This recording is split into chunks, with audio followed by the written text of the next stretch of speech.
Battle for Middle-earth came out in 2004. Yeah, I feel old too. Then the Battle for Middle-earth 2 came out in 2006, followed by The Rise of the Witch King later that same year. This was a glorious time to be a real-time strategy player. For the most part, in this video, I'll be referring to all of these games together. Firstly, because it makes things easier, but also because the traits that make these games so awesome are shared by all of them. I was addicted to these games back in the day. So when I saw a video on the Reforged project, more on that later, I decided to dig out my old BFME 2 disc.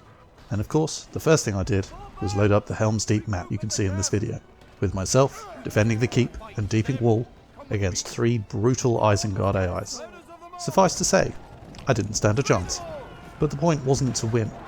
I wanted to have a glorious last stand against insurmountable odds, and the game didn't disappoint. I had so much fun just in this first game that it is the perfect example of what makes this game so amazing. So why exactly was this game so amazing? Sit back and relax. Let me tell you why. For me, the main attraction was the setting, the feel, the immersion, whatever you want to call it. Off the back of the films, it was a chance to experience Middle-earth from a new angle, and all this immersion was achieved in a few different ways. Gorgeous graphics. Even for an old game, the graphics look good. I remember seeing a video before BFME 1 was released, showing the living world map as they called it, and I thought it was amazing. They really hit the nail on the head when it came to recreating the lush landscapes of Ithilien and the harsh volcanic environment of Mordor. It was all captured perfectly. If you were a fan of The Lord of the Rings already, and had just a passing interest in RTS games, you were almost guaranteed to be a big fan right off the bat.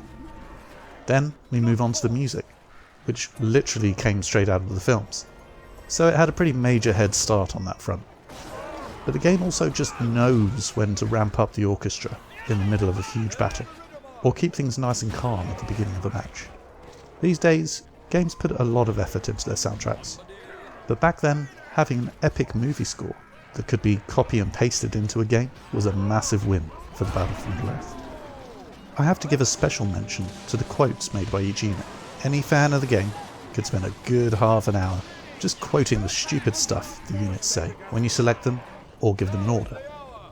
We put up the Haradrim Palace. Hey, builder, get to work. A new power is rising! In fact, if you lot could put your favourite BFME quotes in the comments section below, that would genuinely make my day. I know I'm saying this about everything in the game, but the heroes are genuinely amazing. Their looks, special abilities, the quotes are all straight out of the films, which all adds another layer of depth to the game and immersion. And they don't just look and sound the part. The balance between hero versus hero combat and hero versus normal units is genuinely well done. The heroes are obviously strong, some more so than others, but they're by no means invincible. Although Legolas does push it a bit. Generally speaking, a few upgraded units can take down most heroes, if given the chance. Many of the heroes also provide a leadership buff to normal troops, making them glow gold, and stacking these can make them blare so brightly you have to wear sunglasses while playing. Well, not literally, but you get my point. The special powers, well, I think they were just called powers in the game. The Balrog is a personal favourite. Seeing that guy explode out of the ground and decimate the enemy troops, or destroy the enemy gate with his flamethrower, is enough to butter my parsnip time and time again. But Tom Bombadil was just ridiculous. No other word can describe his prancing around. And how many times have you been in real trouble, and just at the last possible moment, you've unlocked the army of the dead? Even something as basic as War Chant adds such a layer of depth to the immersion, particularly when battling in Helms Deep. Then of course, you have Pippin talking about bacon.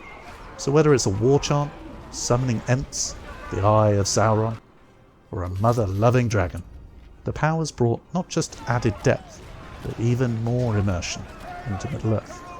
So, for fans of The Lord of the Rings, you could be a part of and reenact your favourite scenes from the books and the movies, and even have a go at being the bad guys for once. So did this game capture The Lord of the Rings? 100% it absolutely did. But what if you weren't bothered about that? How does it stand up against other RTS games? It's fair to say this game had less of a focus on economy compared to other RTS games. I mean, it does only have one currency, but this means you can spend more time concentrating on the fighting, which is where this game truly shines. The first game gave you predetermined slots where you could build your buildings, whereas the second installment allowed you to place them anywhere you liked, within reason. This was one of the biggest changes between the two installments, and I know some of you have strong opinions on which is best. To be honest, I like both, which means I can switch between BFME 1 and BFME 2 regularly to keep things fresh.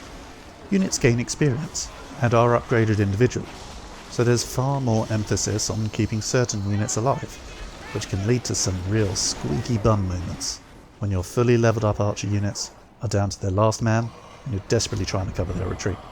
I really like the concept of banner carries that mean your troops can fully respawn given enough time, and even the fact that they automatically get one at level 2, or you can spend the resources so they have one straight away, adding a layer of decision making. Speaking of which, I almost forgot that you can change stances so units can be more offensive or defensive, making your Gondorian knights take a wedge formation just as they're about to attack looks and feels exactly how it should, as does having your infantry form a shield wall when being defensive.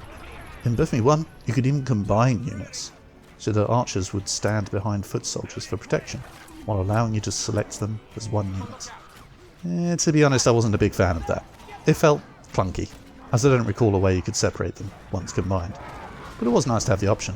The variety of creatures and normal units, particularly in BFME 2, meant that, for example, playing as the dwarves versus playing as goblins mixed things up perfectly and gave massive replayability to the game, which is a big part of the reason it's so popular to this day.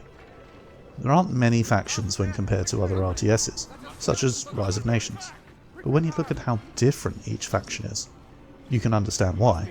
Don't get me wrong, I'm a massive fan of Rise of Nations, but each faction is probably 80% the same as the rest, whereas in BFME, each faction couldn't be more different.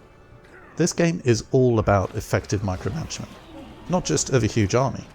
With a pretty standard rock, paper, scissors, lizard, Spock approach to cavalry, archers, footmen, pikes and monsters, but especially microing the heroes, who if managed properly can take on an entire army on their own. I really like the number of units within a unit. Did that make sense? Actually, I think they're called hordes and battalions. Correct me if I'm wrong. You get 20 orcs in a horde. That's mental. And before you know it, you're orchestrating huge battles, while keeping the micro side of things from spiraling out of control. So yeah, this game isn't just a Lord of the Rings lovers' ultimate wank bank.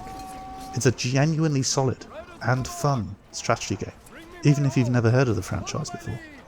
So you want to play one or all of these amazing games? With old games, it can be difficult to play on modern systems, or even get a copy of the game. But fortunately, it's pretty easy to join the thousands of people that still play this game. At this point, I must give a massive shout out to the BFME group on Reddit. The hard-working contributors there are a big reason this game is still popular as it is today. If you want to play, I recommend getting a copy of a second-hand disc and following the advice on this Reddit group to get yourself up and running. Yes, it is possible, as with any game, to download a pirate copy, but I'm not going to advocate that on this channel. I picked up a second-hand CD and then used the guidance of this BFME Reddit group to help you install the patches, and there's also a mod for HD versions of the game. In fact, the video you're watching is the HD version of BFME 2. It's even possible to play against others online, but look on the Reddit group for details on how to do all of this. So I mentioned the Reforged project at the beginning of the video. The Reforged project is a very, very special thing indeed. Let me explain. In their own words, the Battle for Middle-earth Reforged is a non-commercial fan project currently under development. I'll include the relevant links in the description below so you can see for yourself. But in a nutshell, they're recreating BFME 2 in the Unreal 4 engine from the ground up. They have some demo videos up on YouTube, and it looks absolutely gorgeous. The attention to detail is insane. There isn't a release date yet, and why would there be? These people are doing this in their spare time. They're not in it for the money, just the love of the game. So think of them as the polar opposites of EA, if you will. Between you and me, seeing what they're doing with this project is the whole reason I decided to create this video and start playing BFME again. I don't know when, but there will be a shiny new version of this amazing game, somewhere just over the horizon. and I'm going to play the living fuck out of it, whenever it comes along. Thank you so much to all my new subscribers, and those who take the time to like and comment on my videos. It means a lot and spurs me on to keep bringing you these doses of nostalgia on some oldies but goodies that have, for many gamers, walked off into the sunset a long time ago. I've been Twiglets too. Don't forget to give those older games some love. See ya.